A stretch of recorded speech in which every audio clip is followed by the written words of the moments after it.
professor, Vamos a lá, gente, a gente agora para o segundo ano vai abraçar os arquitetos do futuro, porque a gente vai ter 2 capítulos de arquitetura, arquitetura 1, arquitetura 2, considerando que a arquitetura, por muito tempo, esteve na área de artes, inclusive tinha um teste de aptidão que era desenho, depois saiu para a área 1, e o senhor me trouxe uma notícia muito bem-vinda, de que na vai Unicamp, voltar. na área 3. Pronto, na Unicamp foi para a área de humanas. E isso é um estímulo muito grande. Agora tem uma coisa, viu, Paulinho? Um detalhe. Você se inscrevendo em arquitetura, você não pode fazer sua segunda opção em área de humanas.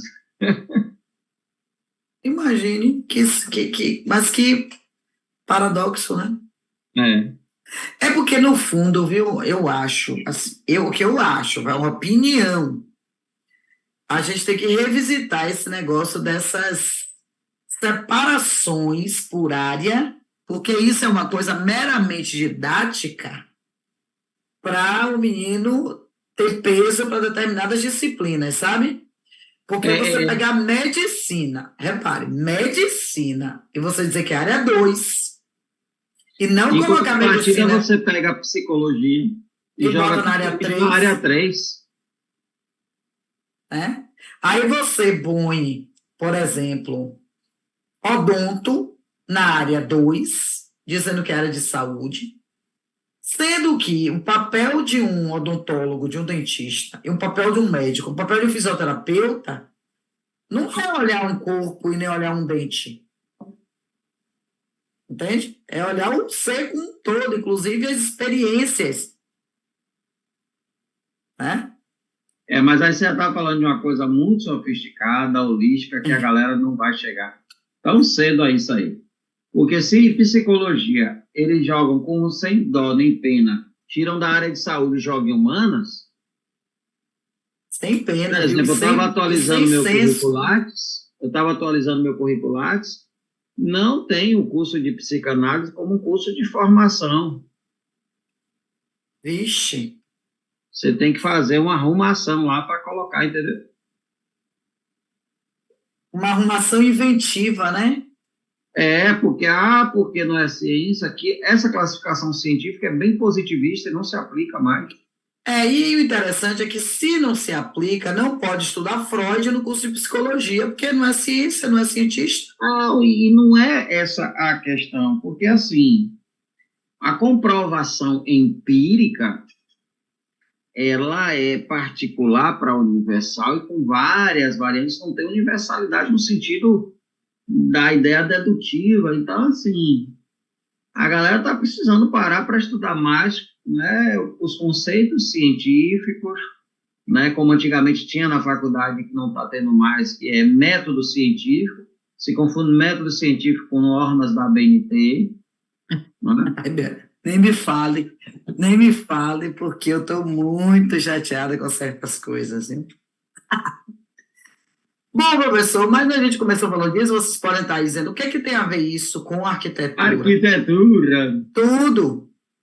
Inclusive, porque hoje a gente estava falando na aula do primeiro ano sobre como a neuroarquitetura hoje é algo que é estudado como um campo, né, muito vasto, muito profundo, para você entender, inclusive, as cidades, o processo de urbanização, o processo de encontro e vínculo, a desertificação, tudo isso está dentro da neuroarquitetura. A desertificação é o quê? Vai estudar, menino, que você já é segundo ano, né? Repare onde estão os espaços em que há menos pessoas na rua e onde estão os espaços em que há mais pessoas nas ruas nos finais de semana.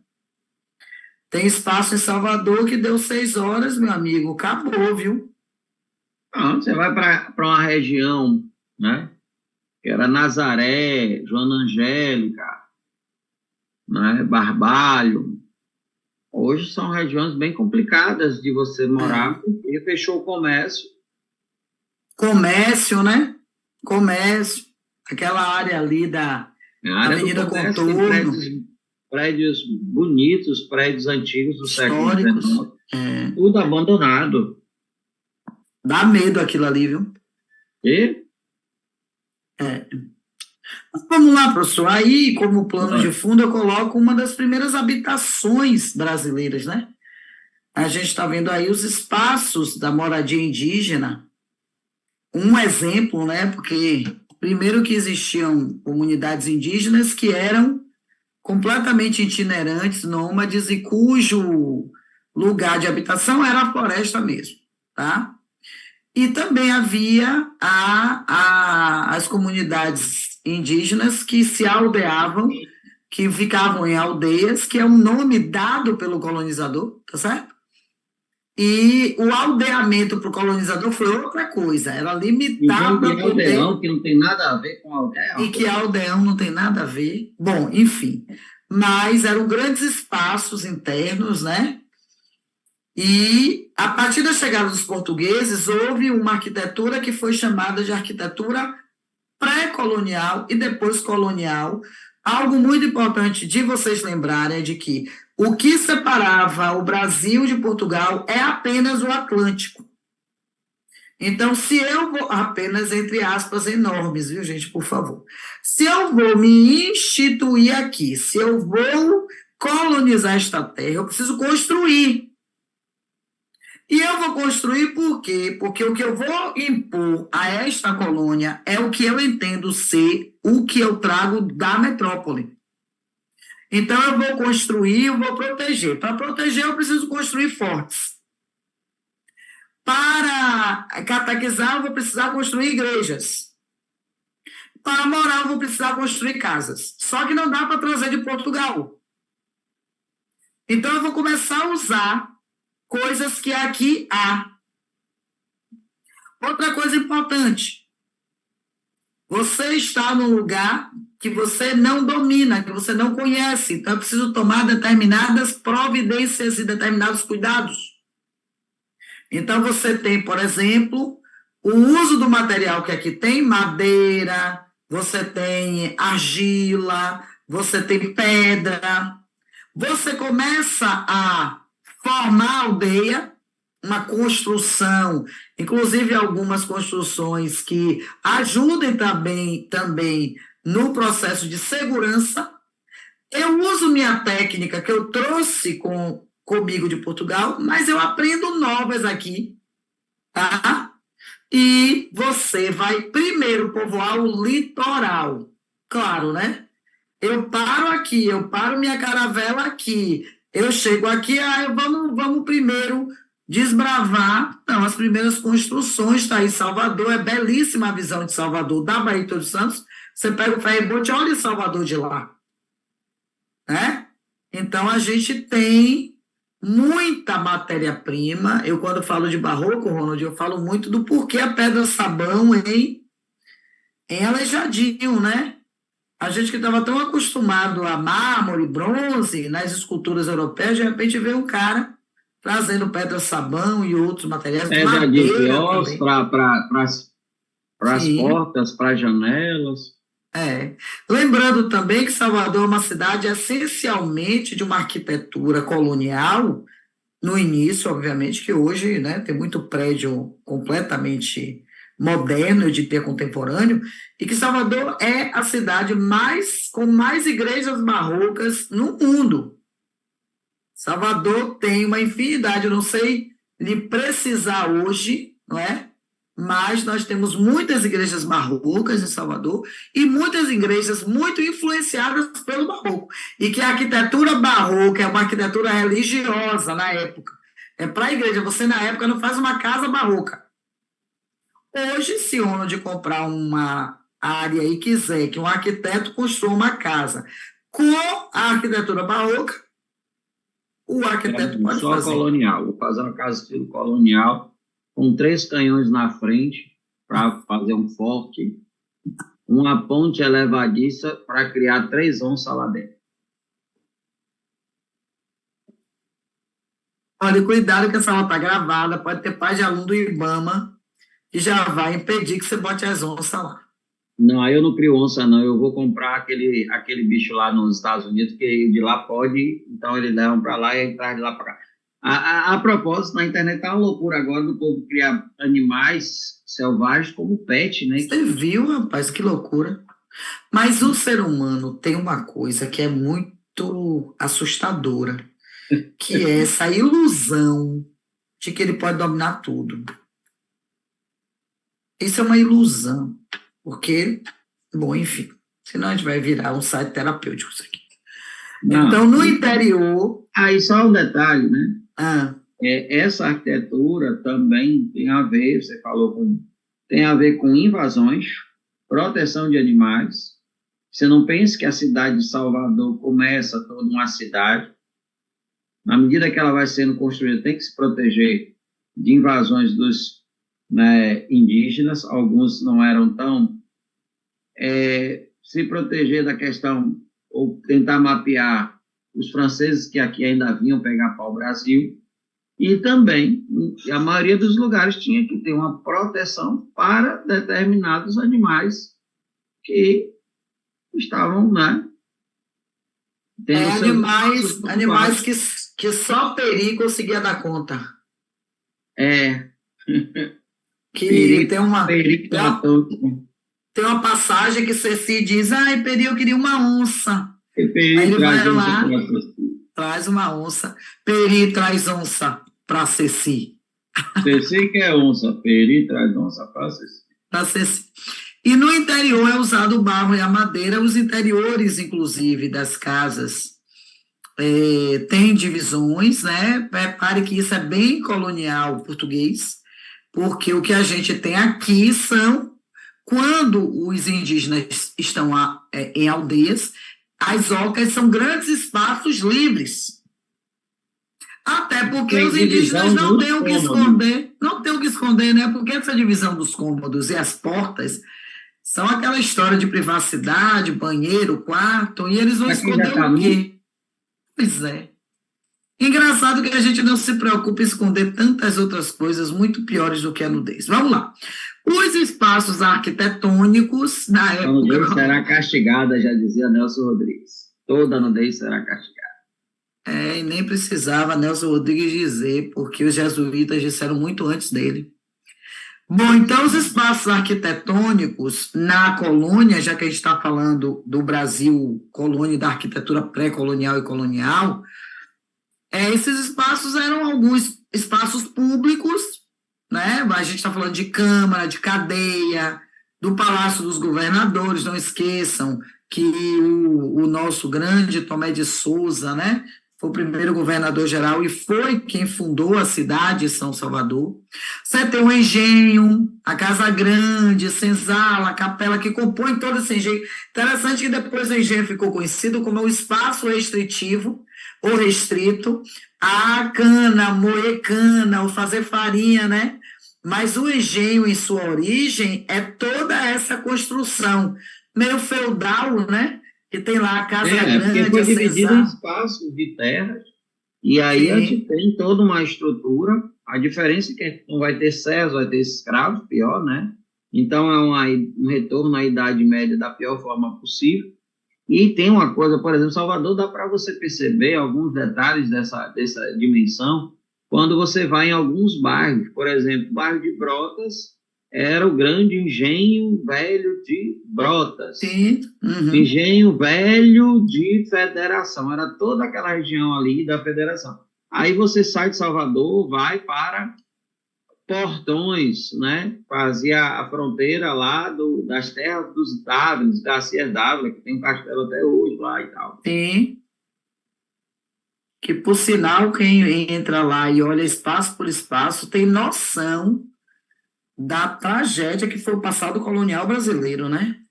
Uhum. Menino, pelo amor de Deus. Aí tem as igrejas, óbvio, né? Porque a missão aqui é uma missão catequizadora e é uma missão mercantilista.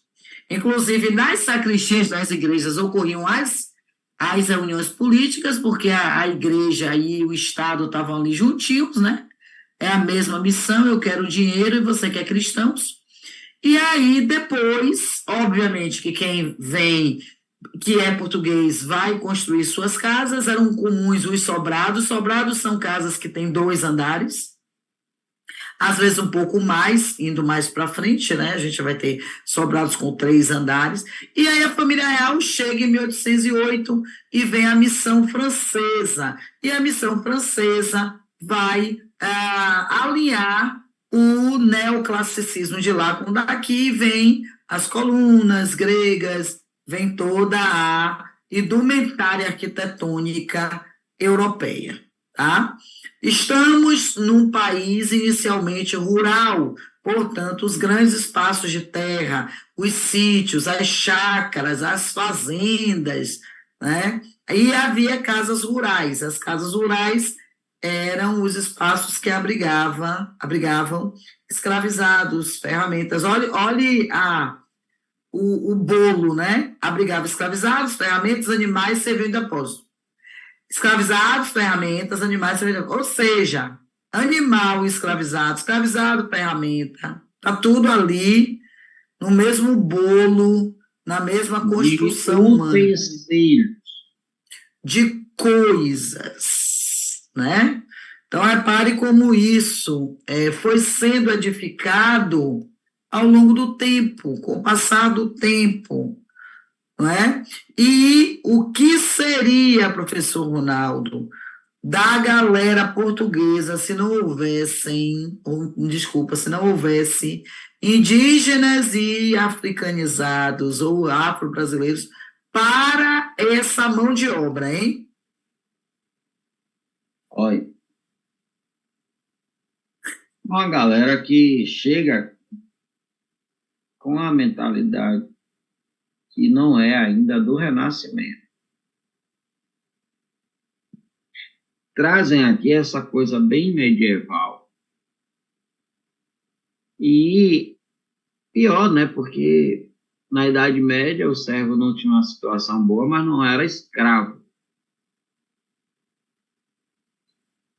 Como diz o Darcy Ribeiro, fez-se aqui um moinho de moer gente. Né? Aí ele vai fazendo aquela conta terrível, não sei quantos milhões de indígenas, não sei quantos milhões de africanos, e ali a coisa vai de uma maneira que era absurda. Eu tenho uma coisa que é assim, eu não gosto muito de estudar na história. Uma vez eu comecei, né, pesquisar como era essa questão da arquitetura, e principalmente dentro da questão dos engenhos, porque me chamou muita atenção quando eu comecei a ler Casagrande Senzala. E aí, quando se fala das senzalas, como eram as senzalas, nossa, era de uma crueldade, era de um sadismo. A pessoa tinha prazer em pegar uma pessoa que já estava o dia inteiro submetida a um trabalho forçado, uma má alimentação, e ainda colocar numa situação totalmente insalubre, né? Nossa, Hoje eu comentava isso, sabe, Ronald, dando aula, que a gente foca muito no Holocausto de Hitler, né? Porque é dele, esse dia é de propósito. Assim, a gente fala muito, e que eu acho uma tragédia também para a humanidade, sabe? O que os alemães fizeram, chefiados, comandados, guiados por Adolf Hitler, com os judeus, com negros, com homoafetivos, com esse povo todo. Mas a gente dá muito menos importância a essa história macabra da colonização. O holocausto com os indígenas, o holocausto com os africanizados, com os escravizados, com os afro-brasileiros. E foi de um sadismo, sabe? Absurdo. E tem uma cena no filme Memórias Póstumas, aquela adaptação que quem faz o Brás é o Reginaldo Faria. Uma excelente interpretação, por sinal. Uhum. Tem uma cena que o Brás é pequeno, aí é criança, e ele está montado numa criança, brincando, numa criança negra, preta, um escravizado, e ele vai, e aí usando como cavalo. Aquela cena, para mim, é tão forte, porque a gente olha ali no filme, mas foi isso que aconteceu historicamente por quase 4 séculos aqui, entende?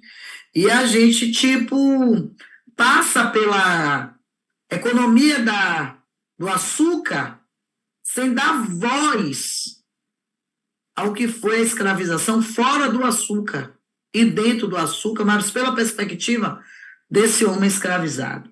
Mas a gente vai e a gente condena Hitler. Por que, que a gente condena Hitler e não condena os portugueses, sabe?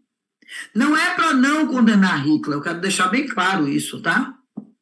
É para continuar condenando, embora haja uma meia dúzia de imbecil por aí, achando que usar roupa com as suástica ou tatuar é um ato de brincadeira, né? Não é para deixar de criticar, mas é de trazer essa crítica para dentro da nossa história. Entende? Porque outra violência é essa, da imposição religiosa. Isso é uma violência simbólica das piores, que gerou muita violência física, da palmatória, do ajoelho, do milho, que até recentemente a gente viu no Brasil. E vê ainda se aumentar a nossa lente, tá? Então, essa coisa de você ter essa arquitetura barroca é muito produto de uma violência, de uma imposição religiosa. Porque a religiosidade terminou sendo também uma forma de escravização. Eu estou puxando porque às vezes a gente pensa assim, não, a religião liberta, a religião pode ser libertadora, mas da maneira como ela adentrou esse território, de libertadora ela não teve nada. De libertadora não teve nada, tá? Não esqueçam que o Brasil vai para o mapa em 1500, a Europa está vivendo o barroco no final do século XVI, a gente vai começar aqui no século XVII, se fala a partir de 1600, uma arquitetura com muito exagero, com muita riqueza de detalhe, com uma decoração muito extravagante. E esse barroco teve, é o que eu disse, eu me antecipei, ó, início aqui tardiamente, século XVII, no Nordeste, principalmente Salvador, Ciclo do Açúcar, e depois do século XVIII, na região de Minas Gerais, que você tem muitas irmandades ali, pessoas que se juntam e elas constroem as igrejas. Aí o barroco lá em Minas vai ser diferente, né, do que o barroco aqui em Salvador, considerando ainda que não dá para fazer ipsiliteri o barroco aqui, o barroco de Portugal. Então, apresenta qualidades mais simples, com pedra, sabão e madeira, principalmente na região das Minas Gerais, e esse barroco, essa arquitetura, no estilo rococó, vai também invadir os prédios públicos, né? O mineiro difere do nordestino, mas o exagero está em ambos. A questão do mineiro, a gente conversava aqui, eu e Ronald, é exatamente porque quem constrói muitas igrejas da região do Ouro são os próprios moradores, a própria comunidade. Então, como a neuroarquitetura bem explica hoje, você impregna na estrutura arquitetônica as suas características. E é isso que a neuroarquitetura hoje também trabalha, né? Se a gente vai construir uma casa, é por isso que Brasília tem uma tendência a ser aquela cidadezinha muito bonita, plasticamente, esteticamente, mas que não tem vínculos, porque ela primeiro foi erguida. Eu acho que Brasília fala muito mais de JK, de Juscelino Kubitschek, do que das pessoas que moram lá, né, Ronald? O que você acha? Mesmo porque até a arquitetura do Niemeyer, lá, apesar de maravilhosa, é uma arquitetura em que o concreto, para ser algo, né, estranhamente socialista, ela criou uma cidade de pedra, né, e que traz, além de um clima de Brasília, né, tive muita dificuldade há pouco tempo, porque o frio é um frio muito seco, você sofre horrores, o calor também. Então, para quem está ali no ar-condicionado o tempo todo é uma coisa, mas você tem uma cidade que tem um espaço tudo muito distante, tudo muito concreto, que lembra muito essa coisa de pedra, apesar da arquitetura niemeyer, que a gente não pode. Mas o projeto de urbanização de Brasília é muito frio, né? Essa coisa assim, que parece algo que é para distanciar mesmo as pessoas. Aham. É, porque a Muito visão era bem longe, política, né? muito longe, você vai e pega ali, não só o centro do poder, esplanada dos ministérios, né? Você está aqui na televisão, você não percebe muito, não, mas você está lá, aquela coisa lá longe, se você for andar, você não chega. E tudo É. muito pensado, então tinha tudo muito, como diz, né? Apartamento funcional, tudo muito funcional, né? Por isso que eu Então, lhe disse que fala muito mais de Juscelino Kubitschek, da política de é, 1950, de 56 a 60, porque ela é inaugurada em 60, né? uma Do que das cidade pessoas que moram. administrativa, é como se você estivesse passeando no centro administrativo da Bahia, que não mora ninguém ali. É. E foi feito exatamente para ser exatamente o que você está dizendo. Seria um ótimo estudo né, neuroarquitetônico ali. Isso. Quais são as finalidades e quem consegue ficar morando lá. Porque tem isso, né? Quem compatibiliza com esse cenário e que mora com tranquilidade ali. Então Ah, a aí gente você estava. termina Ah, em alguns lugares, né, mais satélite ali, aí você já começa a ter, né? Mas gente, é muito estranho. você começa a ter mais vínculo, né? Bom, Começa a ter gente morando, ah, né? Gente e hospedado. gente que se relaciona, inclusive, né? Sim, Então aí a gente estava falando do barroco, né? A primeira fase é esse barroco das capelas simples, principalmente no litoral, tá? Século XVIII, porque as igrejas demoram a ser construídas, tá, gente? Depois você vai para o século XVIII, entre 1710 e 1760, formação de classes, aí já tem uma fachada mesmo simples, mas já começam os detalhes começam a aparecer, já não é só uma igreja de taipa, porque, ó, aí a ideia da igreja é ter, a ideia da igreja com I maiúsculo, instituição, é ter igreja. Eu preciso de um lugar para as pessoas ouvirem a palavra de Deus. Então, não eles. era nem lugar, né? Era reunião, porque os É cristãos se reunião. escondiam. E Aham. aí o que que acontece? Com a questão da transição, que passa a ser aceita, depois passa a religião do império, o cristianismo passa a ocupar o espaço dos antigos templos, Sim. que estavam muito ligados aos templos do poder. Então, Uhum. quando você, por exemplo, chega em Salvador, você vai na igreja de São Bento, hoje não tem, você vai encontrar um São Sebastião de mármore Carrara do século XIX. Mas o São Sebastião que estava ali era de uma capelazinha de taipa, né, de palha em cima, que eram os limites da cidade de Salvador. Mas a construção de igrejas também é uma demonstração desse poder, como Paula falou, associado à coroa portuguesa e à igreja. Inclusive, a igreja que vem para cá com o padroado, ela está com a sua hierarquia submetida à coroa portuguesa. Que Portugal, apesar de muito católico, vai trazer, Portugal e Espanha, trazer a igreja no momento em que a igreja está precisando. O movimento barroco ele é contra a reforma protestante lá na Europa. E aqui ele tinha que criar, né, na colônia, essa ideia do catolicismo. Sim. E E aí, aí você vai quando. até. Oi? Isso é interessante porque quando o ciclo do ouro começa, né? Como é que eu vou dizer isso? O papel do governo aí também é estimular que esse ouro, essa produção, esteja ligada à religiosidade também, né? Então tem E, essa questão de facilitar, vamos facilitar a construção dessas igrejas, e cada vez igrejas que vão crescendo em espaço, em estrutura, em fachada, é como você disse, inicialmente vai ser taipa, adobe, é só para, ó, tem um lugar e tem apenas um altar aqui, daqui a pouco você já tem uma população que também está dividida em classe, e aí vamos fazer uma igreja mais com fachada, você já tem a alvenaria dela, e daqui a pouco, já na segunda metade do século XVIII, você já vai ter, inclusive, igrejas formadas, classes rivais. Então, eu preciso de um espaço que mereça que eu esteja lá.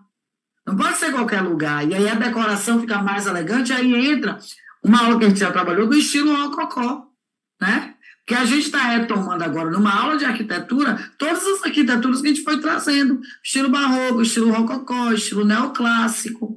E aí, quando a gente já está no final do século, a decadência do ouro, a gente para de ter igreja barroca sendo construída. E essa subdivisão que eles fazem para o barroco mineiro, Ronald, a gente não tem aqui, por quê? Porque aqui não houve essa diferenciação que a descoberta do ouro vai trazendo, né? Você não tem esse enriquecimento. Salvador foi uma cidade que não teve tanto essa divisão de classe do povo, classe. Você tinha uma classe política, imagina, a gente pensa em Salvador, século XVIII, século XVII. Você tem uma classe política, você tem uma classe de comerciantes, mas essa rivalidade das classes, né? Então, as igrejas barrocas aqui são muito parecidas, né, umas com as outras. Você que entende bem desse aspecto arquitetônico das igrejas. É porque o barroco aqui ele tem a característica, né, de manter o ouro.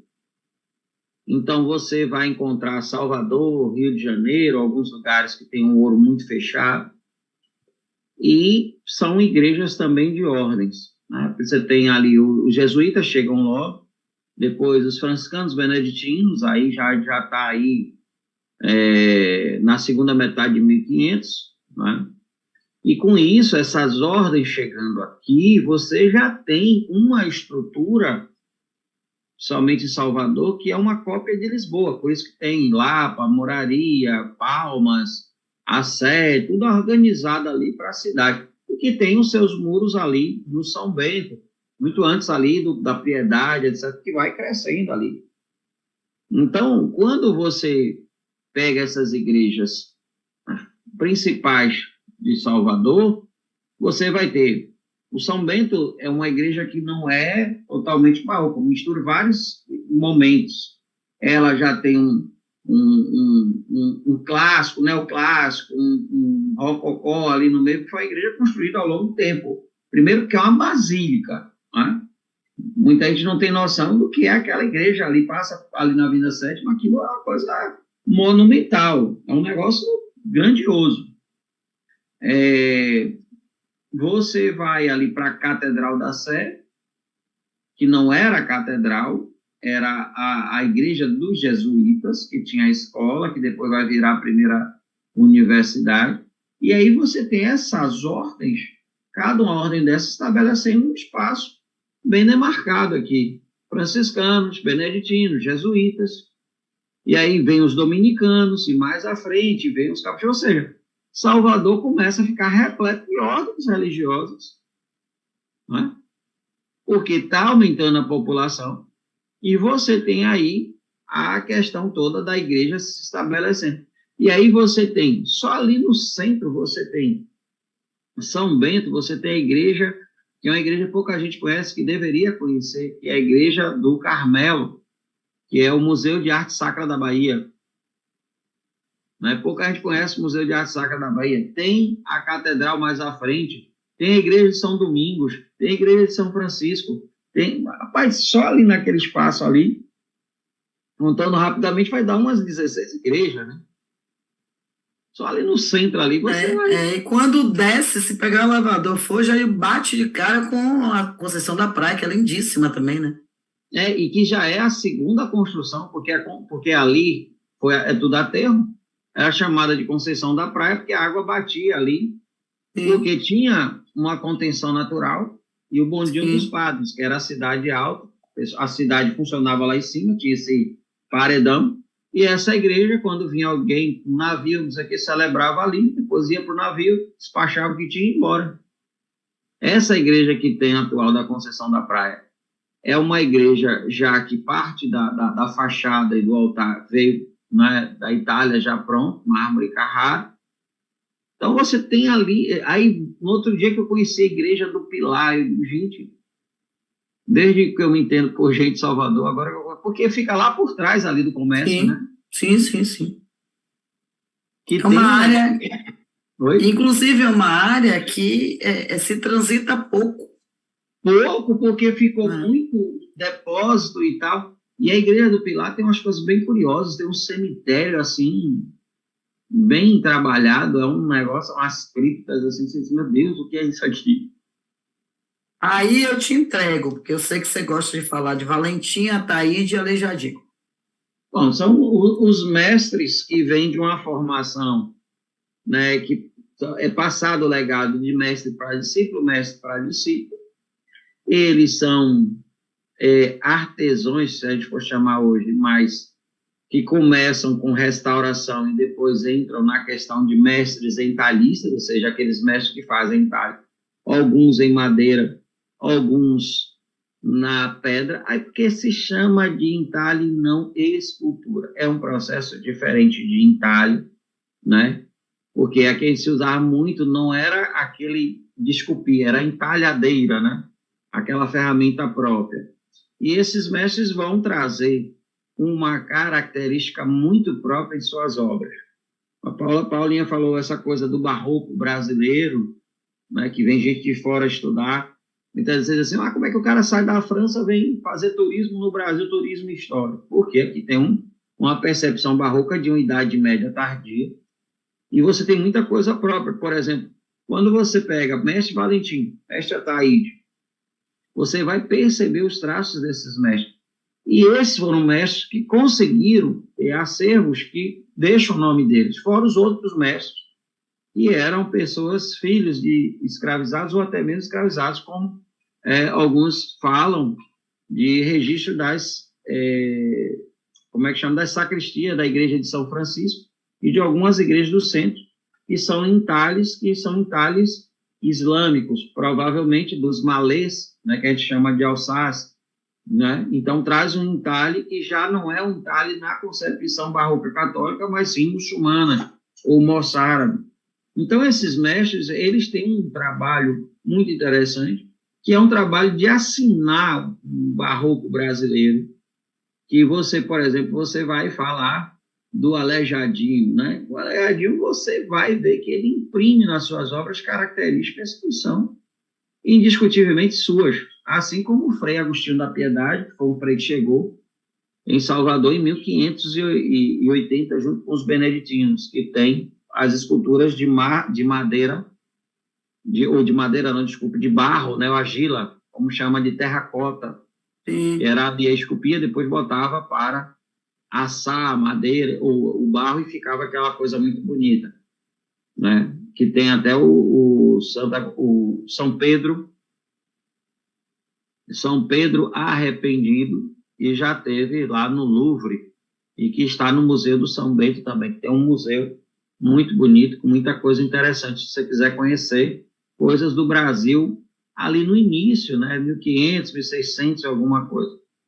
Então, esses mestres, eles conseguem não só manter uma tradição em sua assinatura, isso é importante, como também é uma outra coisa que pouca gente fala, que são os legados, né, de mestres entalhadores e restauradores. Até um dia desse você tinha alguns desses mestres que foram discípulos dos discípulos e que agora está acabando, porque quando você precisa de um restaurador, é mais fácil você sair do Brasil e buscar do que, O né? próprio IFAM busca fora, né? O próprio IFAM busca É, fora. então, assim, Aproveitando, viu, que o Ronald estava falando deles, eu coloquei apenas o nome aí do Antônio Francisco Lisboa, e ele é o Aleijadinho, eu estou avisando a vocês, porque está todo mundo tão habituado a falar Aleijadinho, Aleijadinho, quando a gente coloca o nome, às o vezes, nome é. escapa, né? Mas o Antônio Francisco Lisboa é o nome de batismo do Aleijadinho, porque tinha uma doença degenerativa, tá? Degenerativo. Foi perdendo os movimentos e se curvando mesmo, literalmente, que a gente usa muito se curvar como estar à mercê do outro, mas aí é curvar mesmo, e que é um mestiço, como se chamava na época, né? Porque é filho de uma escravizada com um feitor branco. E essas pessoas aí têm um dom, têm nossa, como é que a gente pode dizer, né? Um talento. E o Aleijadinho é conhecido. Quem vai estudar barroco, no Brasil ou fora dele, estuda o Aleijadinho, estuda a igreja de Matozinhos, estuda o uso na escultura de pedra-sabão, né? Porque há uma substituição desse material de mármore. Claro que tem muita coisa que vem de fora, né? Então, o Ronald disse, parte do altar da Conceição da Praia já vem pronto da Itália, né? Então, a Igreja do Bonfim tem azulejo do século XII, né? Então, tem igreja no Rio Grande do Sul que tem na parede pintura de Caravaggio. Então, a gente recebe muita coisa da Europa, até como presentes ao rei. Vocês não esqueçam que a partir de 1808 o rei de Portugal estava aqui, depois o primeiro imperador e depois o segundo imperador, né? Então a gente tem muito presente. A gente viu naquela situação da invasão do Congresso que tinha um relógio que foi um presente de Luís XIV, né? Aquele relógio que foi destruído, não sei se teve saída para ele, teve Conserto, restauração. Nem sei, mas às vezes a gente precisa dar um conhecimento para que as pessoas tenham esse cuidado, né? Porque imagine você ter algo que foi trazido, né? Lá de uma corte francesa, coisas inclusive que só são estudadas na teoria, nos livros, aí você tem lá um relógio que foi um presente, não porque foi dado por Luís XIV, mas é uma relíquia. Não, e que faz parte de um acervo que é anterior até a nossa própria história em algumas situações, né? Sim. Como, por exemplo, o incêndio lá esqueci agora, no Rio de Janeiro, Museu Nacional. Museu Nacional, você perdeu lá uma das mulheres que foram, né, encontradas num período aí pré-histórico. Sim, sim. Então, imagine o poder, né, histórico, cultural, artístico de algo assim. E, ao mesmo tempo, você chega no Convento de São Francisco, onde tem lá as salas do IFAM, e você percebe que o convento está muito mal cuidado no lugar que tem a sede do patrimônio e tal. Então, que pena, bem delicado, né? Isso, né? Porque, por exemplo, os mosteiros, eles optaram por fazer uma restauração, são tombados, etc., mas eles têm um cuidado muito próprio, tanto Rio, Salvador, quanto São Paulo. Rio conseguiu um dinheiro de fora e das economias que eles já tinham e conseguiram deixar a igreja deles, a igreja barroca está restaurada, está maravilhosa, ainda for no Rio de Janeiro. Não deixe de conhecer, porque é uma igreja barroca. Se você já viu a igreja de São Francisco, ficou, sabe, maravilhado. Lá você vai ter uma impressão, assim, talvez igual ou melhor. Fizeram a restauração primorosa. Inclusive a restauração da Igreja da Vitória, da Igreja da Graça, que também foi uma restauração muito boa. Tiveram um trabalho assustador, porque tiveram que retirar toda a tinta que encobria a pintura do teto, imagina. O pessoal simplesmente chegou lá, meteu tinta em cima de uma pintura do século XVII. Sigamos, né? Aí a gente passa do barroco para o neoclássico. Repare que aí a gente tem a Escola Nacional de Belas Artes, olha todo o estilo neoclássico. Como é que eu sei? A gente já falou sobre isso, hein, gente? Olha as colunas gregas, em estilo coríntio, tá? Então, os arcos também, a gente vê as janelas em forma de arco, bem a cara do que os romanos puxaram dos etruscos, né? Então, essa arquitetura neoclássica vem a partir de 1808, com a chegada da família real, que nunca né? A família real chega e vem ao estilo neoclássico, mas houve uma preocupação, a família real, a primeira ação no Brasil é a abertura dos portos das nações amigas, leia-se a Inglaterra, que é a única amiga que Portugal tem, tá? E aí novos produtos entram aqui, industrializados, por quê? Porque a Europa, porque a Inglaterra está vivendo a Revolução Industrial, né? Então, muita coisa vai chegando e Dom João traz professores, artífices, artistas da Europa no que ele deu o nome de Missão Francesa, tá? Essa tentativa de alinhar a arte europeia com a arte brasileira. É um sonho de Ícaro, né? Aí ele cria a Escola Real de Ciências, Artes e Ofícios, que é essa que está aí numa imagem bem antiga, tá? E que, obviamente, diferentemente do que marca o barroco que é marcado pelo exagero, pelas curvas, pela assimetria, você vai ter uma construção arquitetônica primando pelo oposto. Enquanto a construção religiosa está na curva, está na simetria, está na grandiosidade, a arquitetura neoclássica vai estar preocupada com a harmonia, simetria, sobriedade. Mas por que pró? Porque bebe na cultura grega, bebe na antiguidade. Então, a questão da proporção, a questão da simetria, que, inclusive, se você tiver dúvida, você lembra no Leonardo da Vinci, você lembra da perfeição da forma humana de Michelangelo, e eles vão para o Renascimento bebendo onde? Onde é que ele bebe? Eles bebem na arte, na cultura clássica, greco-romana. Então, aí uma imagem bem interessante. Outro dia até uma aluna foi ao Rio de Janeiro e me trouxe uma foto de uma parte de ruínas de um período bem anterior, exatamente de uma construção clássica, né? De uma construção neoclássica. Então, a gente vem para o hoje, mas o pé está no ontem, o pé está no anteontem, o pé está numa antiguidade que a gente nem consegue ainda precisar. A gente não consegue nem fechar o olho para dizer assim, isso é de que tempo mesmo, né? Lembrem-se de que a gente está falando de uma cultura pré-colonial e colonial. Quer dizer, quando é a independência, 1822, aí eu já não estou mais na arquitetura colonial, né?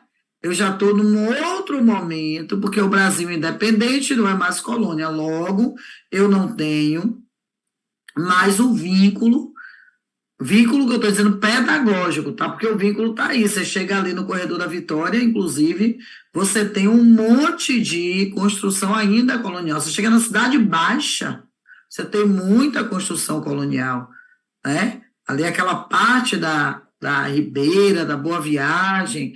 Inclusive, Ronald, eu gosto da Cidade Baixa porque ela não verticalizou, né? Sim. É como se fosse outra Salvador. A Salvador E ainda... e tem muita ainda uma noção de vilazinhas do interior. Então, você chega ali no Denezeiro, você vai encontrar muitas casas antigas, você vai encontrar aquela organização antiga dos bairros, que lembram bastante, né, aqueles bairrozinhos nos municípios, né, que além de não ter poucos prédios, os poucos têm são muito baixos, você tem casas antigas. Outro dia mesmo eu estava vendo na internet uma casa lá em Dendezeiro, eu disse, nossa, eu não imaginava que essa casa fosse tão antiga. É, que tem também uma antiguidade muito grande, o que tem ali no 2 de julho, né? Muito casarão antigo. E que está passando por um processo, porque estão construindo muita coisa ali meio que marina, por trás, Sim. né? Então, precisa ter cuidado ali, porque muita coisa... o que aconteceu ali na ladeira da montanha, né? Aproveitaram que algumas casas estavam muito ruins, em pensar em restaurar, simplesmente demoliram, porque estava sendo perigoso, período de chuva, encosta, então jogaram no chão, e vamos ver o que vai construir ali. É uma pena, porque essa visão capitalista termina destruindo uma boa parte da história arquitetônica, né? E é uma visão capitalista que, assim, ela tem dois caminhos e nem sempre os dois são lucrativos. Primeiro, você pode construir um condomínio, vai vender, beleza, tá? Mas o outro caminho que é aquele caminho, né, a gente não pode esquecer que a Espanha vive muito bem da turismo em vários lugares. E Salvador tem essa coisa natural para o turismo e tem um patrimônio que, se cuidado, seria muito interessante para ter aí uma renda muito... renda, emprego, né? É. Turismo hoje mexe com áreas e mais áreas, né? Porque você vai né? dar alimentação à hotelaria, passando pelo transporte É, público, porque o pessoal acha lembrança, que a ideia capitalista é só derrubar e e construir fazer algo novo. prédio. É, Não, você pode, com turismo, conseguir também ali. A casa antiga pode virar uma pousada é. extremamente cara, Pousada rústica e cara, né? Você né? Aqui no mantendo Rio a Vermelho, ideia. né? É. No Bom, Rio mas a gente Vermelho não. tem uma Ah, pousada muito sim, interessante, que é uma casa colonial maravilhosa. Não é um preço barato, porque já entra numa hospedagem de luxo.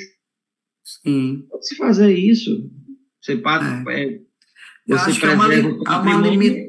há uma limitação Oi? de projeto. Eu acho que tem uma limitação de projeto muito, Se a galera muito não estuda grande. história, não estuda patrimônio, vai É. querer O que é tumbar que tudo você vai tumbar. fazer se você não conhece a coisa, né? Eu quero é me livrar daquilo que eu não conheço, pelo amor de É. Deus.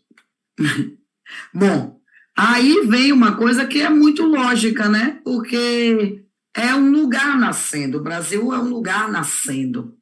Então, você vai ter as adaptações. Então, surge uma arquitetura misturada, eclética, né? Uma arquitetura que não tem um estilo definido. É isso aí. Boa parte da arquitetura brasileira dialoga com isso. A gente está falando dessas coisas, tem barroco, tem neoclássico, mas tem muita coisa que surge da cabeça das pessoas. Olha a neuroarquitetura de novo, né? Então, a partir da metade do século XIX, as pessoas começam a ter autonomia para fazerem os seus projetos. Aí surgem os grandes mestres de obras, que são melhores, às vezes, do que arquitetos e engenheiros. Surgem as reformas urbanas para o embelezamento das cidades e para dar segurança, dar salubridade, dar qualidade de saneamento, de higiene. Aí duas grandes metrópoles são Rio de Janeiro e Belo Horizonte. Belo Horizonte, que inclusive é uma cidade nova, né? Não é aquela, é uma cidade histórica, ou ao lado histórico de Minas Gerais, mas vou mudar a palavra. Belo Horizonte é uma capital moderna, porque Salvador não é. Salvador é uma cidade antiga e não se modernizou, inclusive no que diz respeito à manutenção de uma qualidade de vida de seus habitantes. Tá? Salvador é uma cidade que mais se demora para se chegar de um ponto a outro, é uma das campeãs do Brasil do gasto de tempo no trânsito. Surge com a urbanização o cortiço, aqueles lugares insalubres onde as pessoas se amontoam, tá? E à medida que a gente vai desenvolvendo essa indústria arquitetônica, eu vou chamar de indústria, vem a mão de obra da Inglaterra, mais especializada, porque aqui não há uma preocupação com a formação de pessoas preparadas para isso. Então, essa mão de obra vai trazer um estilo que se inspira em palacetes, com as modificações relativas à adequação ao universo local, não é? E aí vão surgindo cafés, ferrovias, eu gosto de falar dos cafés, né? Não estou falando de lugar, não, viu, gente? Eu estou falando da produção de café e dos diferentes tipos de café que se produz no Brasil, até hoje, inclusive, e como isso desenvolve. Não é, o Brasil não produz café, o Brasil produz cafés. Eu estava lendo outro dia sobre isso. Não é um café só, o café daqui não é o café dali, porque a gente tem essa realidade hoje, mas às vezes a gente não percebe essa realidade lá quando o Brasil produzia o café. O Brasil botou café no mundo todo, como botou açúcar no mundo todo. O Brasil adoçou a Europa. E aí, como ele já tinha adoçado com açúcar, ele disse: vamos botar uma coisa amarga para o açúcar ser mais usado ainda. Aí ele mandou o café. Até hoje você encontra um café maravilhoso na Argentina que a gente não encontra facilmente aqui.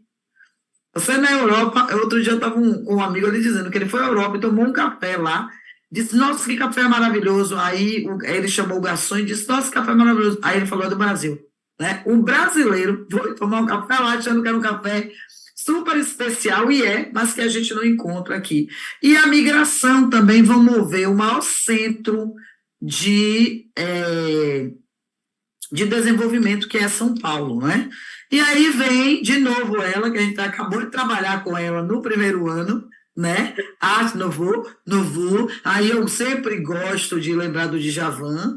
Aí a gente vai repetir aquela ladainha que os meninos do segundo já viram lá no ano passado, É uma origem na Europa do século XIX, do final do século XIX, início do século XX, que faz uma mistura muito grande, uma grande arquitetura eclética e sincrética, que rompe essas tradições acadêmicas, arquitetônicas, movidas por uma única direção, e que ganha um caráter industrial. Por quê? Porque já coloca-se vidro, já coloca-se ferro, já tem uma ornamentação que vem de uma produção industrial, é um estilo mercadológico também, mas de uma beleza muito grande. Tem muita decoração, a gente sabe que bebe no barroco, muita inspiração na natureza, bebe no neoclássico, valoriza a simetria neoclássico, preocupação estética neoclássico, vitrais gótico, mosaico bizantino, elegância